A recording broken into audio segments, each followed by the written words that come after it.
Sai dele.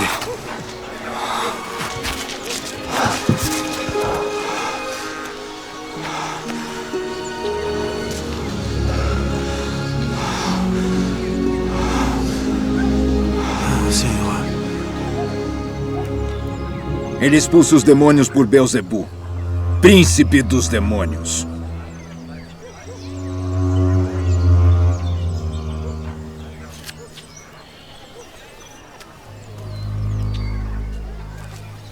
Todo o reino dividido contra si mesmo será assolado. E a casa dividida contra si mesma cairá. E se também Satanás está dividido contra si mesmo, como subsistirá o seu reino? Pois dizeis que eu expulso os demônios por Beelzebu. E se eu expulso os demônios por Beelzebu, por quem os expulsam vossos filhos? Eles, pois, serão os vossos juízes. Mas se eu expulso os demônios pelo dedo de Deus, certamente a vós é chegado o reino de Deus. Quando o valente guarda, armado, a sua casa, em segurança está tudo quanto tem. Mas sobrevindo outro mais valente do que ele, vencendo, tira-lhe toda a sua armadura em que confiava e reparte os seus despojos. Quem não é comigo é contra mim. E quem comigo não ajunta, espalha.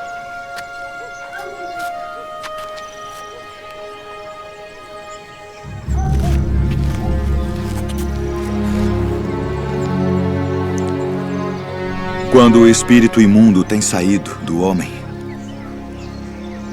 anda por lugares secos, buscando repouso.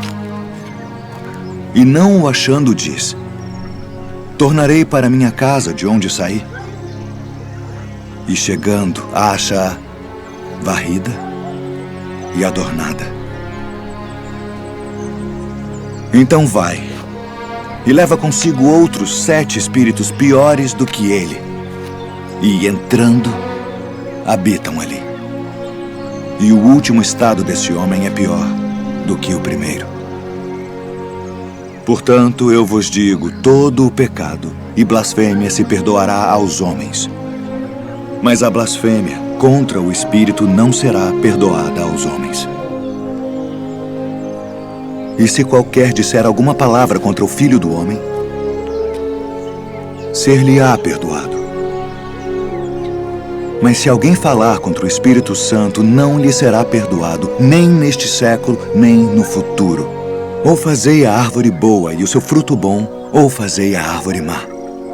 E o seu fruto mau, porque pelo fruto se conhece a árvore. O Senhor esteja convosco. Ele está no meio de... Proclamação do Evangelho de Jesus Cristo segundo Marcos. Glória a vós, Senhor.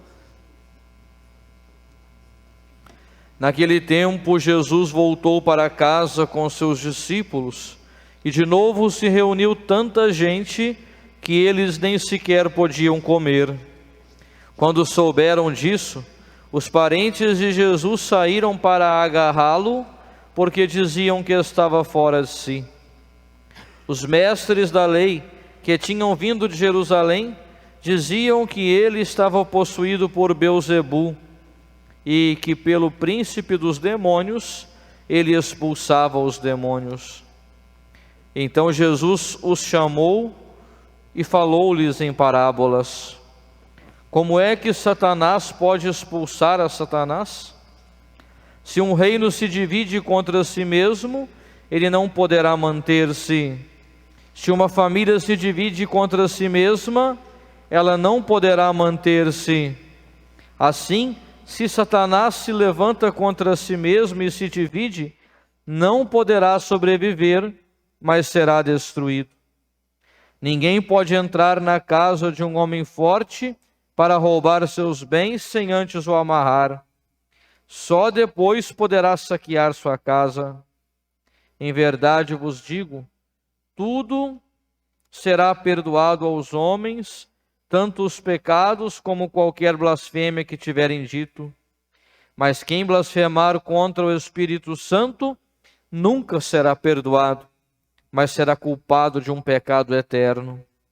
Jesus falou isso porque diziam: ele está possuído por um espírito mau. Nisso chegaram sua mãe e seus irmãos. Eles ficaram do lado de fora e mandaram chamá-lo. Havia uma multidão sentada ao redor dele. Então lhe disseram: tua mãe e teus irmãos estão lá fora à tua procura. Ele respondeu: quem é minha mãe e quem são meus irmãos? E olhando para os que estavam sentados ao seu redor, disse: aqui estão minha mãe e meus irmãos. Quem faz a vontade de Deus, esse é meu irmão, minha irmã e minha mãe. Palavra da salvação. Glória a vós, Senhor. Pelas palavras do Santo Evangelho, sejam perdoados os nossos pecados. Amém. Caros irmãos e irmãs da Ordem Terceira de Nossa Senhora do Carmo, irmãos e irmãs em Cristo Jesus aqui nesta igreja e nos acompanhando suas casas pelas mídias sociais. A palavra de Deus hoje nos ensina que Jesus veio reunir o que estava disperso e nos dar, por essa união, uma força contra o mal que nos cerca. Em Jesus, nós podemos crer nesta palavra do Evangelho, que Satanás será destruído, que o mal não existirá para sempre, que não existe nenhuma provação que seja duradoura eternamente, e que unidos ao redor da fé no Cristo Jesus, seremos fortes para manter-nos de pé e equilibrados todos os dias de nossa vida. A primeira leitura do livro do Gênesis nos relata o que aconteceu depois da primeira queda de nossos pais. É importante lembrar que o livro do Gênesis não é um livro de ciências. Não pode ser lido assim. Deve ser lido à luz da fé. Não é uma explicação científica de como o mundo foi criado, mas é uma explicação teológica. Por isso tem imagens, tem símbolos, tem alegorias. E essa do pecado é muito bonita, o que acontece após o pecado. Deus procura o ser humano e o ser humano se esconde, Adão se esconde. Eu escutei os seus passos e me escondi porque estava nu. Esse é o grande desequilíbrio que o pecado gera na alma humana. Ao se saber pecador, ao se saber nu da graça de Deus, ao ver que perdeu o que de mais belo Deus lhe tinha dado, o ser humano de ontem e nós de hoje. O que fazemos? Nos escondemos. Viramos fugitivos de Deus. Não queremos enxergar o Senhor que vem ao nosso encontro. O pecado nos dá uma vergonha de encarar Deus, de olhar para Deus, de olhar para nós mesmos, de olhar para as pessoas. E passamos a viver em esconderijos. Quantos esconderijos temos? Nós só não podemos esconder de nós mesmos, ainda que tentemos, e de Deus. O Salmo 138 diz que se eu vou até o céu, ou se eu desço até os abismos, lá o Senhor me vê. Se me deito, se me levanto, todos os meus movimentos são por Ele conhecidos.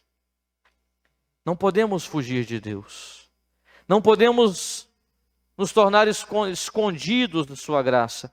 Mas devemos sim procurar remediar essas consequências ruins que o pecado deixa em nós. Esse desequilíbrio, essa falta de referências e de orientação que muitas vezes se abate sobre nós e nos faz ser fugitivos de Deus. É preciso olhar para Jesus como ponto de equilíbrio de nossa vida. Para restaurar o que perdemos pelo pecado, Deus Pai nos deu o seu Filho Jesus Cristo. Como diz na leitura, ele é o descendente da mulher.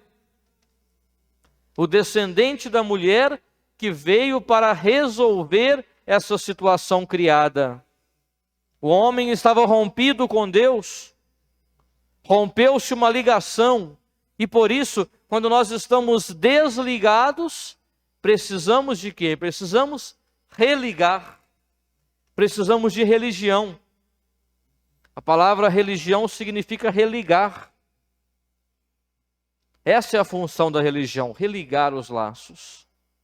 E Jesus veio, se encarnou no seio da Virgem Maria, se fez homem, tornou-se o descendente dessa mulher, para, através de sua morte de cruz, religar a nossa condição humana à graça da misericórdia de Deus. O que nos desligava, o que nos separava de Deus é o mal, é o pecado. E por isso hoje o Evangelho tem essa palavra divisão.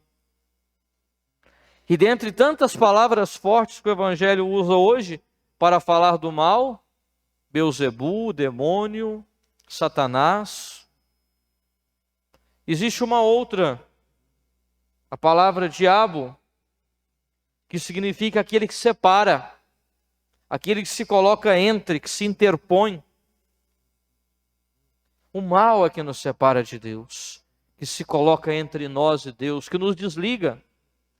E é esse que Jesus vem banir de nossas vidas para que nada se coloque entre nós e a graça de Deus, nenhuma barreira se interponha entre nós para que deixemos de perceber como Deus é bom.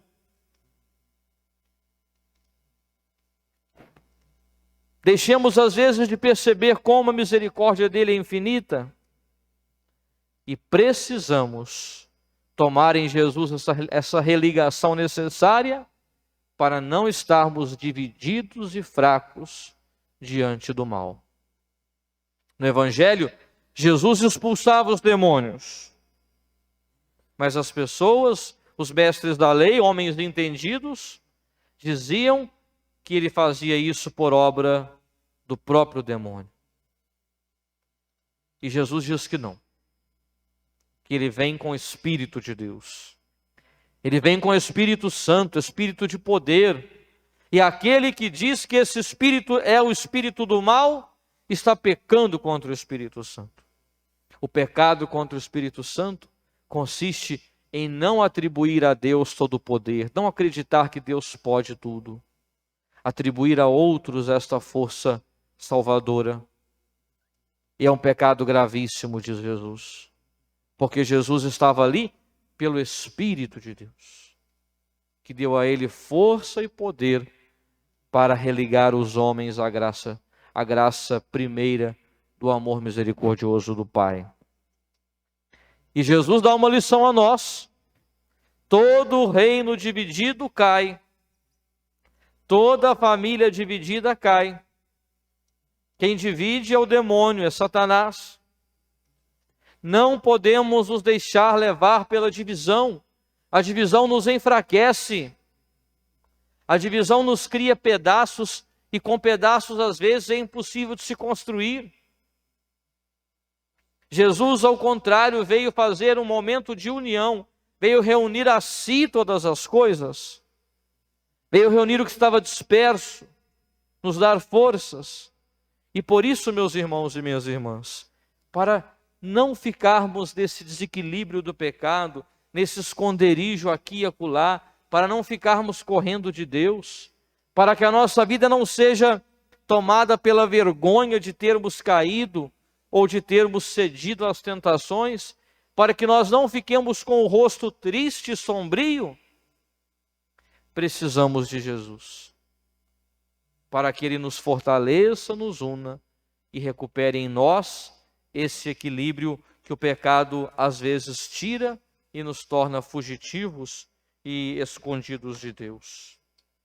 É o que nós vamos rezar na oração depois da comunhão.